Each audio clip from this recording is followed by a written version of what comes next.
What up, everybody? Welcome into the College Chaos Podcast. I'm Garrett Ross. He's Jack Mackenzie. And, man, we made it, man. It's March. March Madness is here. How you feeling? How you feeling about it? It's the most wonderful time of the year. I love this time of year, dude. Like, I love telling this story every time March rolls around. I used to work in the hospital, and I worked with this guy from Kentucky, and it literally was like clockwork. He took off the first 2 weeks, regardless, would go home and dial in, and that's always resonated with me. And it's just one of those things now where, you know, the conversation comes, are you going to make the day after the Super Bowl a national holiday? And then why not make March Madness, you know, a holiday? Why not? We're to the point, right? It needs to be a holiday. It's like the great long spring weekend everyone can take a little vacation on, and you can choose how you want to spend it. But for me, I was trying to describe it the way I feel about March Madness to a couple of our interns over text the other day. I'm like, honestly, it's like a combination of a holiday and something. I was raised Catholic, and so the term holy day of obligation. Oh, okay. So it's like a mix of a holiday and a holy day of obligation for me. I love that so much, dude. Like you have to watch. It is a holy day of obligation. If you're not locked in, there's just something is wrong. Like I'm not sure. Did you watch any of the games last night? Like I forget the play-in games even. Well, I don't say I forget. And I'm one of, which this is probably going to happen to a million people across the country. I realized they were on last night, and I'm like, oh, where the hell is True TV? So, like, I don't have like the list or like a TV guide or something on my TV, and I usually have this piece of paper that I don't know how the hell I've held on to it for 6 years, but I have it. But I was too lazy to get up and get that. So, and the Stars and the Canucks were playing, so I missed the play-in games. Wow. Hey. I look, man, if the Stars are on, I'm not missing the Stars. I'm sorry. Yeah, you a hockey hoe. Got to be. But no, I mean, look, dude, I think it's fun when we get into the brackets. I know you were kind of you were not mad at me, but you wanted to take a little more time and enjoy the bracket before dialing into this. Well, I mean, honestly, I'm probably not going to be too happy this year at all. It's one of those years. It's like I do not know what way it's going to go. More than other years, I don't have a favorite team where I'm like, oh, they're going to run through it. Maybe that's because I really just don't want Bama to win. That is the one thing right there. I think everybody, like, if the country needed something to unite on, like, it's coming together as united on. You do not want to see Alabama win this damn national championship because, I mean, it just is what it is. The circumstances are bad. Then you start seeing how things were portrayed in the SEC tournament with some of the shirts, and it's just really disgusting. Oh, yeah. That shirt, the killing their way through the SEC. Like, who in the hell logically thinks, like, that's disgusting. But anyway, yeah, so I'm the same way. I feel like when I was doing my bracket, I felt myself, like, apprehensive that I didn't go with enough upsets or I went with too many high seeds. And the more I kept looking at it, I couldn't talk myself into really putting that many upsets this year. And I feel like maybe that's me being cautious because in the past I've gone a little upset heavy and it come back to bite me. But when you're looking at the brackets, what were your thoughts on some of the upset games, or who are some of the teams like in the first round that you think should be on upset alert? Well, Paxton just mentioned one in our chat room, Duke.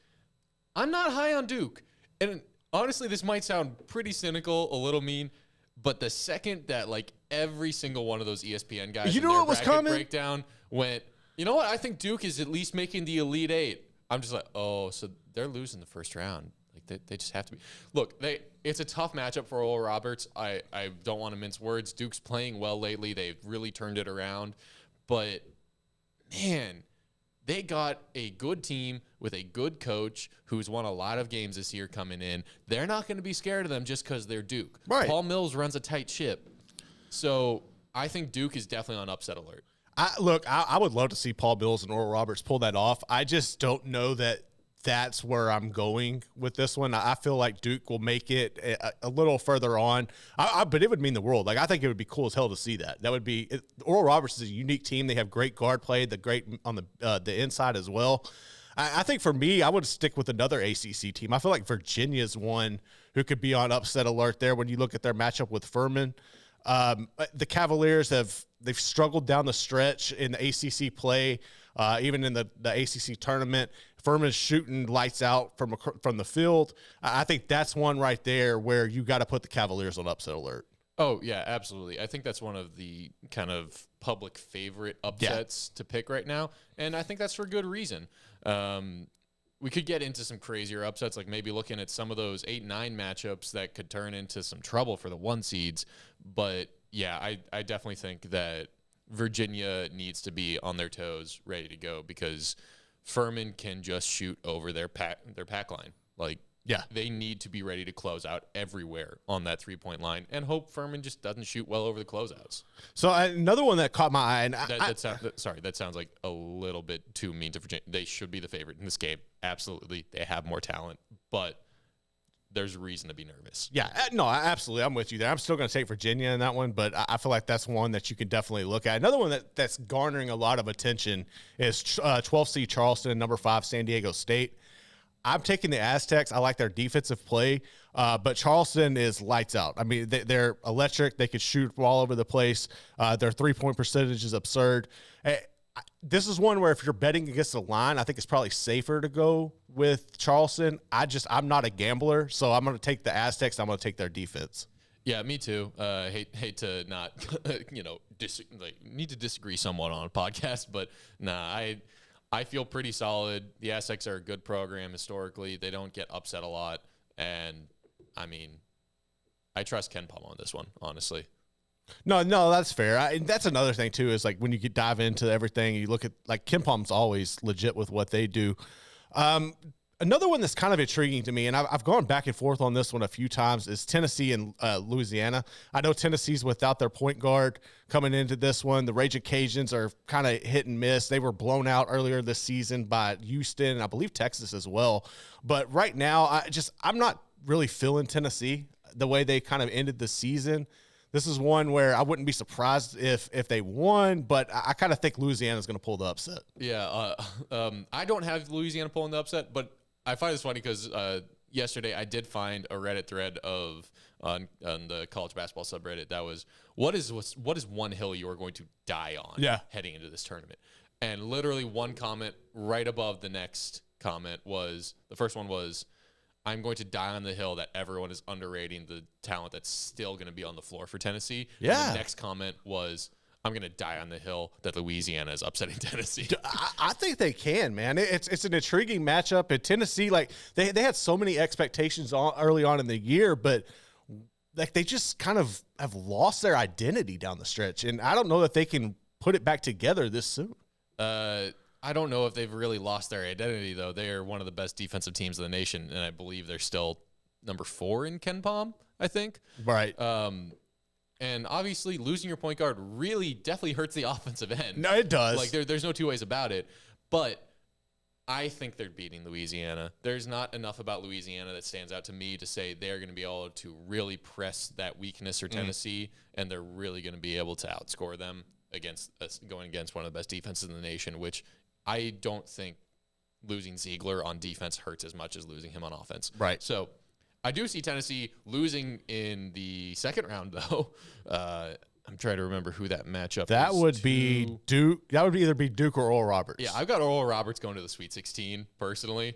Every year, at least one double-digit seed makes the Sweet 16, and Oral Roberts was my first pick for it this year, though I do think I have Drake. I think I've got a pair of 12 seeds making the Sweet 16 in my bracket. As far as double seeds in the Sweet 16 for me, I have one, and this is kind of my Cinderella. Do you have a Cinderella right now, or have you had time to? I don't really have a Cinderella unless you count my 2 12 seeds making the Sweet 16. I don't have anyone below a 6 moving past the Sweet 16. Okay, so then, all right, we'll make the 12 seed Cinderella then, because my team that I have is Drake. Yep. And they're a 12 seed. I have them going to the Sweet 16 and getting beat by Houston. But so why do they catch your eye? They're older, man. And I think that right now you're going to see more of these teams come together, these mid-major programs where you have guys who have been around. You've had some tournament experience. They have really solid bigs on the inside, which I like. and their defensive efficiency is in the top 30 when it comes to Ken Baum ranking. So I like what they do. They're a fun, cohesive unit, and I feel like they're going to be a bad matchup for especially some of these teams that if you're relying on freshmen and sophomores getting thrown into the fire in the moment. I think the experience that Drake has built up is something that can propel them into the Sweet 16. Yeah, I think it's honestly a pretty solid matchup for Drake because you've got an offense centered around two pretty damn good guards in Pack and Wong, but you've got a team that knows how to play good team defense. So if they can force Miami to win with everyone else not named Wong and Pack, or alternatively completely shut down everyone else and make Wong and Pack go for 40 apiece or 30 apiece, whatever it takes to beat Drake, either of those ways could pay great dividends to Drake and see them get into the next round where they would face off against a team like, I don't know, Indiana. Right. So who themselves, a lot of people have Indiana even on upset alert too. Yeah. So I mean that could be an intriguing matchup. Yeah, it's very intriguing, and I definitely think you're going with Drake's a good call for you, which is why I do too. So so Drake, you got them. I've got Drake and Oral Roberts. They are 2-12 seeds in the Sweet 16 for me. Okay, so I think that's fair. I only have the one. Your Final Four, getting into the Final Four. This is intriguing. I have Arizona, Purdue, Texas, and UConn. And I went back and forth. I initially had Kansas and Texas matched up, which would be a lot of fun. But the more I've listened, like yesterday on 365 Sports, we had Terrence Oglesby on from the Field of 68. And one of the teams that he was really high on and talking about matchups was UConn. And he's like the third person I've heard speaking highly of UConn. I haven't had an opportunity to watch the Huskies but like once or twice this year. So I don't have too much information on them. But after going back and doing the research, it was him. I believe it was Joe Lenardi was another one. I was doing some stuff, listening to what he had to say. But after doing that and listening to our resident Kansas fan and Paul in the house, who has become the resident Kansas guy with his connections with Amanda, and the lack of depth that always gets brought up when you're talking about Kansas. And I know Self had to miss some for the Big 12 tournament. I expect him to be back full healthy. He's in good health. Yeah, for tournament play. But at the end, I think that it's going to be a bad matchup with UConn. I think you're going to see everything come to fruition for Kansas, and it's going to be a tight game. But I feel like UConn can kind of push them at the end and then make that run into the Final Four. Yeah. Again, I agree. I've got the same thing. It took me a minute. Kansas definitely very much impressed me. I got to see them live in person twice this year against Baylor, and their resilience impresses me. I worry about them not being in Kansas, getting knocked below Houston for the 2 overall seed, where Houston gets to play in Kansas City, I believe, and Kansas has to go to I can't remember exactly. It might be Vegas. I think they're going to Vegas. Yeah. So them not being able to have that real crazy home environment in the tournament, I think that hurts them. I do think the depth is a big concern. I know DeJuan Harris has had his ups and downs. Bobby Pettiford. These are like some of their more key bench guys. Uday in the post. Like they don't seem very reliable. So it's really, can their starting five, their core guys, can their core guys really step up to the plate, game in, game out for what? 5 straight games, 6 straight games. Yeah, I don't trust them. That's why I have UConn going past them. Yeah, I've said it on here before. I think Jalen Wilson's been my favorite player to watch all year long. I'm excited to see what his future holds in the NBA. He's electric. And Harris, when it comes down to it, I think that's really the wild card for Kansas, because there have been I think you could probably go back and turn on the film and point out at least 5 games where if Harris just had a little more offensive production or was able to make that one steal, they would have even more wins. So it really kind of hinges on what he's able to do night in and night out. I expect him to be one of those guys who looks at the situation, realizing this is my last ride here. And kind of flip the switch and have a big tournament to make up for some of what you weren't able to contribute night in and night out through the Big 12 play and through the course of the season. Yeah, I definitely agree. Looking at the rest of my Final Four, and I kind of want to go region by region real quick and just give a brief little. So I think that Houston and Bama honestly have some pretty easy roads. Alabama more especially. So. But then you go down to to the East and the West regions. Kansas is a very intriguing possible matchup in the second round with Arkansas. I think that's a bad. That would be a bad matchup for Kansas. Yeah. And similarly, I think Memphis is not a very good matchup for Purdue in the second round. Not to mention, I'm looking at. I think Purdue's got the toughest road to the Final Four out of all the 1 seeds, because you go from Memphis into what could be Duke. Mm-hmm. I don't have Duke there, but for all I know, it could be Duke. And Duke is not a bad team. They are playing well. So I doubt Tennessee makes it to that game. So that's a tough game. Then you throw on, they could come up with Kentucky, Kansas State, or Marquette in that Elite Eight game. Purdue already had a tough time with Marquette earlier this year. They won in the end, but Marquette's a damn good team. Kansas State's a gritty team. And Kentucky, it's Kentucky. They've got a guy who is probably one of the few bigs in the country in Sheboy who could actually battle pretty well one-on-one with I would Zach love Edey. to see that. Like, I think that would probably be the best matchup of bigs, hands down, all year long. And it'd be intriguing to see if the refs actually stood back and let those two just go at it and battle in the paint. Like, I would, as somebody who's always been infatuated with like the big men and watching what happens in the post area, I would love to see that. Like, just let them go at it. Let it be 90s style. Like, let's get bloody. Yeah, let's just ride with it, dude. I don't think we're going to see it, though. And beyond saying that I think Purdue is the toughest path to the Final Four out of all the 1 seeds, I still have them. Because if they get past Memphis, I'm looking at each game individually being like, well, I don't think they're going to lose to Oral Roberts. I don't think they're going to lose to Duke if Duke makes it there. I don't think they're going to lose to Kansas State or Marquette. Marquette's the one that scares me the most. Yeah. I've got Marquette in that game, in that Elite Eight game against Purdue. But I look at each game and I'm just like, man, I just don't see it. So in my Final Four, I've got Alabama against Purdue, and then I've got Houston topping Texas out of their region. And I actually have TCU upsetting Gonzaga, upsetting UCLA, and then losing to UConn. So UConn versus Houston and Alabama and Purdue. No, I like that. You brought up right there when you were talking about the Memphis matchup for Purdue. See, I have FAU beating Memphis. Oh, that's a great matchup in its own right. Don't get me wrong. Like, I think that's going to be a fun one. And then as far as talking about Marquette, I think Marquette's a very intriguing team because there's no denying what they've been able to do this year. What Shaka has done is magnificent. It's good to see. I'm happy for him that he's been able to find himself and get back Me too. being Get away from comfortable. Texas. Yeah, which sucks, man, because I think that people at Texas always get in the way of good things, and it's not the inside. It's not necessarily the coaches. It's the people on the outside and that unnecessary influence of pressure that kind of cracks people. And I think you've seen that in the past with football coaches. That really impacted Shaka. So for him to go on to Marquette and get familiarity with himself and find himself and go back to doing what he was doing at VCU is really nice.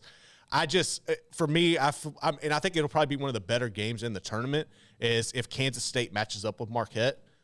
I'm going to ride with Kansas State because interesting. I think it would be fun. And it's probably go down to like the final shot of the game, but I like Jerome Tang, what he's done there, building that culture. I think that Kansas State's got a lot of pride and a lot of the upperclassmen that they want to ride for. Seeing Johnson cut loose in the tournament, I'm really intrigued to see what he can do, and I think that would be a fun matchup to watch him in.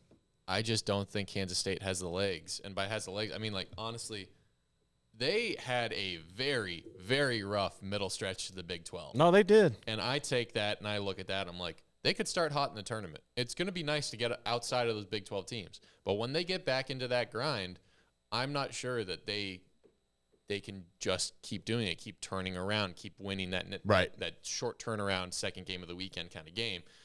Even though I know the matchup with Marquette would be the first game of the weekend. Yeah. Marquette has one of the best offenses in the nation. And they have time and time again shown up and played well in their biggest games of the year. Oh, no doubt. Like, they slaughtered Baylor.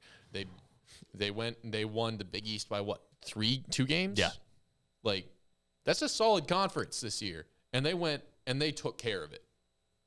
Like, I love Kansas State. I've got a soft spot for Kansas State. I need that to be known. I'm scared that they're going to trip up earlier. Mm-hmm. And so that's another reason why I don't have them going further. Playing some of the games in the bracket, not just looking at it from a basketball perspective, but from like, I'm trying to win some money off of my absolutely. friends. Hell yeah. Like, you've got to find the places where there's value, and you've got to cut your losses somewhat early. Like, I really honestly did not want to pick Purdue into my title game, but there's a certain value to it because I know everyone in my friend group for years I've talked up Purdue. They've gotten upset because it's Purdue, and then they've been like, Jack, why'd I let you talk me up? And so it's about trying to find the value. And I know at this point, no one else is really going to have Purdue going that far in our bracket pool. So if this is the year Purdue finally gets over all of that, great. I'm going to win our bracket pool. Right. So that's what I'm saying here with Kansas State is I'm nervous they're going to get upset by a Kentucky or maybe by a Providence. Who knows? The point being, I'm not 100% certain they're going to get to that game in the Elite Eight with Marquette. No, that's part of why I've got Marquette. I'm that much more certain Marquette's going to be there. Well, I mean, look, I think 95% of the country probably agrees with you. I mean, honestly, when you get down to it. No. I am brave for going with the chalk. I am brave. How dare you? I don't want to take away your bravery. Look, all right, so you mentioned Baylor there, and I think that's something we do need to touch on because obviously this team, the core of it, the expectations were probably at least Elite Eight, Final Four or bust. And honestly, at this point, and I don't want to be the Debbie Downer or anything, but do it. I think it's going to be a bust in the ultimate expectations of the team is when they took the court in the offseason because I don't see them. And I was not going to pick them to make it to the Sweet 16 until they were able to get a 3 seed and they landed in a bracket that I thought was very favorable for them. So once that happened and you draw UC Santa Barbara the first round, the Gauchos, I mean, I know there's a lot of hype and expectation in their camp just from listening to the voice of the Gauchos talk the other day. But you haven't played a quad one team. I think Baylor's going to, even if Langston Love is questionable, I think Baylor's just got the firepower. They're going to blow them out of the water. And then I see the matchup with Creighton being intriguing. Creighton's really good. I think Creighton's can definitely test Baylor's weaknesses on the inside. But I see Baylor beating Creighton. It's just Sweet 16. It's curtains for the Bears, in my opinion. Yeah, I mean, I've got to agree. I do think there is a decent shot that they could beat Arizona. I think Arizona would let Baylor play the type of game where Baylor can stay in it. Like, I don't think Arizona is that crazy good defensively to just shut Baylor down. Yeah. And Baylor has played well against some damn good teams. Baylor beat Texas. Baylor beat Kansas at home. That definitely affects it. Yep. Point is, there's a lot of talent, and I got to agree. I definitely felt like before the year, it was Final Four or bust. And that was without considering Jonathan Chama coming back. No, exactly. But stuff has not panned out the way we thought it would. I am still shocked at how poor the defense is. I've had to ask this question a couple times over the last weeks. Is like, man, just how much of different draft decisions and guys staying and guys transferring, just how much has that affected the long-term roster building vision for Scott Drew? Because you could see all of a sudden it was like, we don't have the backup centers. We're like, they were at the start of the end of last season, so the start of last offseason, they were very, very light in the front court, both positions, 4 and 5. Yep. It's a little astounding to me that there has not been someone to come along at the center position to de-seat Flo. Yeah. It's surprising to me that they had to bring in 4 transfers, like between Bridges and Lohner. And Lohner did not pan out. Not this year, at least. So there are deficiencies that we didn't think were there. And I remember there was a whole storyline about, was Bridges a good transfer? And then he got hot at the start of Big 12. After he went back to Morgantown, then he blew up. It's been a different story since. It's just none of it has gelled defensively. And it's kind of amazing with the amount of offensive talent they have that all these guys together create a team that's just so defensively deficient. Yeah, it's really mind-boggling, and I think it's one of those, and I really see it the most with Keontae, because like when I watch him, and I know there's a lot of hype, and he is going to be an NBA player, but I'm like, dude, you're essentially playing AAU ball. Like you're taking defense off, you're throwing shots up, and like it's not for me. I think that just gets to the core difference of the AAU is much more like the NBA. Oh, it than definitely colleges. is. So, like, college is its own breed, and there's a reason why I think it's the best Yeah. sport in the world. College basketball is. Yeah. Anyway, Anyway. point is, I've got Houston as my champion, and I'm feeling honestly pretty solid about that. They've got an easy path. They've got a talented team. It's just were they tested enough this year? That's the biggest question for me. And obviously, like Sasser, how well is he going to look coming off that injury? I think he's going to be fine. I would love to see the Cougars win it in their hometown. I think that would be awesome. I have them getting beat in the Elite Eight by Texas, though. That's going to be a tough matchup. That's really going to be, and that's another thing too. Is Timmy like is Drew Timmy right? That's not Drew Timmy, but Timmy Allen that's hurt. So it's a matter of him coming back. I have Arizona beating UConn. I think Arizona is one of those teams that I like Kerr. I know he hurt his shoulder, but he still was pretty good in that matchup with UCLA in the Pac-12 championship game. I like their inside, what they're able to do with the two bigs. I love Tommy Lloyd as a coach. I just feel like this is a team where they were bumped that last year in the Sweet 16, so they had that bitter taste in their mouth. They have everybody coming back. I think they're poised for a run. It's just a matter of can you get by Bama. That's a very bad matchup for Arizona. I think Bama is a better version of UCLA, obviously, with how their offense is set up. So that's poised some issues for the Wildcats this season. But I'm going to ride with Arizona, cutting down the nets in Houston over UConn, 67-63. But, it's March. Anything can happen, so we'll see. Anything can happen. Anything can happen. But from basketball, let's get into some football talk. In particular, I want to go to the Big Ten. I found an article on the Athletic Jack. Do you want to take a break? Yeah. Okay. I'm setting it. No, I found an article on the Athletic talking about the Big Ten, and it's kind of a preview, and it got me looking at some of the quarterbacks in there. I know we've talked in the past about the Pac-12 and their quarterbacks, so I want to get into some of the Big Ten quarterbacks and the expectations for them coming up next season. That'll be next here on the College Chaos Podcast.